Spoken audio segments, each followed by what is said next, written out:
de service, le règlement intérieur de l'Assemblée nationale, qui est notre boussole interne,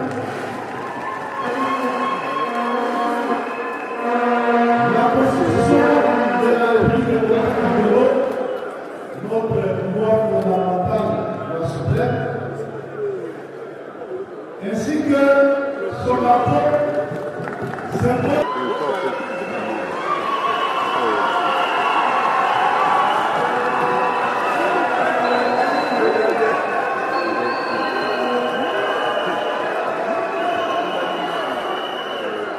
Bien, mesdames et messieurs de la presse, nous avons analysé aujourd'hui deux propositions de loi de nos collègues. La première est celle portant formation obligatoire de tous les patriotes congolais d'être formés militairement, obligatoirement. Et la deuxième, c'est celle portant réforme du barreau.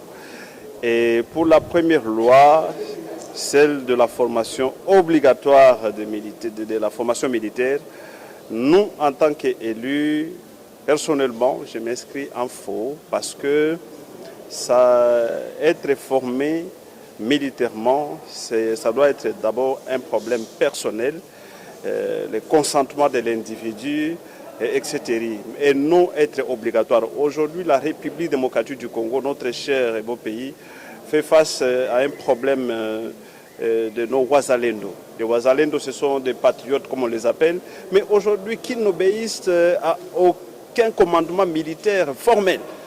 Donc, ils constituent aujourd'hui un danger permanent pour nos compatriotes. Donc, nous devons d'abord commencer par organiser ces Wazalendo et continuer à enseigner le patriotisme dans nos écoles primaires, secondaires comme universitaires, faire voir à nos compatriotes, à nos enfants, les bien fondés d'être militaire et montrer en quoi être militaire est bénéfique pour d'abord le pays et aussi pour soi-même.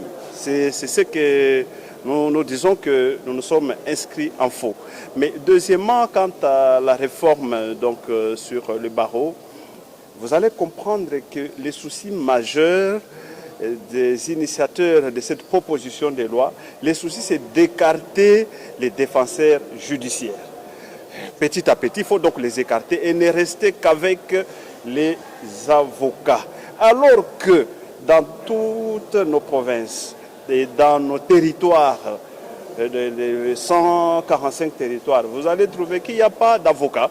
Il y a plutôt des défenseurs judiciaires qui vivent au quotidien avec nos compatriotes, qui savent palper la réalité de nos compatriotes, parfois de ceux-là qui ne savent pas lire, écrire, mais ce sont ces défenseurs qui sont plus proches de ces gens-là. Et donc les écarter, ce serait donc injuste. Et aussi, lorsque nous prenons les éléments sociologiques, vous allez comprendre que cette loi ne s'est pas adaptée à l'évolution démographique et même à la réforme de notre administration.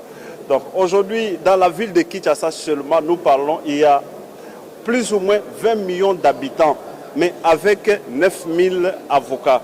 Lorsque vous faites la division, vous allez comprendre qu'il y a un besoin pressant de défenseurs judiciaires pour continuer à soutenir nos frères qui sont dans des situations difficiles avec la justice congolaise.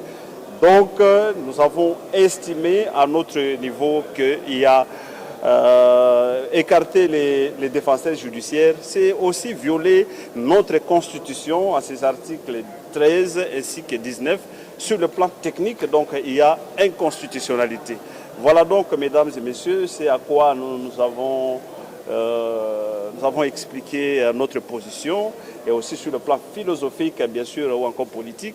Il y a violation pure et simple, et donc il y a une justice discriminatoire de cette catégorie donc, de défenseurs judiciaires. Parce que et les défenseurs judiciaires et les avocats, il n'y a pas de différence, ils font le même travail. Mais déjà, dès le départ, les défenseurs judiciaires ne s'arrêtent qu'au tribunal de grande instance ainsi qu'au tribunal de paix.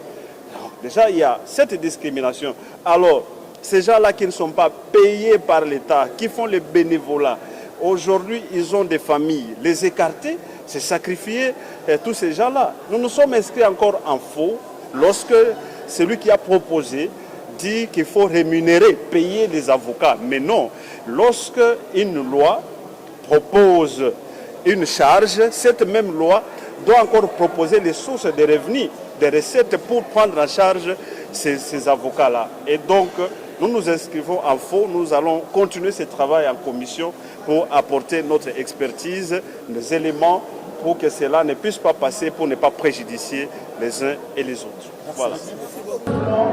Le service, le règlement intérieur de l'Assemblée nationale et notre personne interne, la Constitution de la République de notre pouvoir fondamental, la suprême, ainsi que son rapport.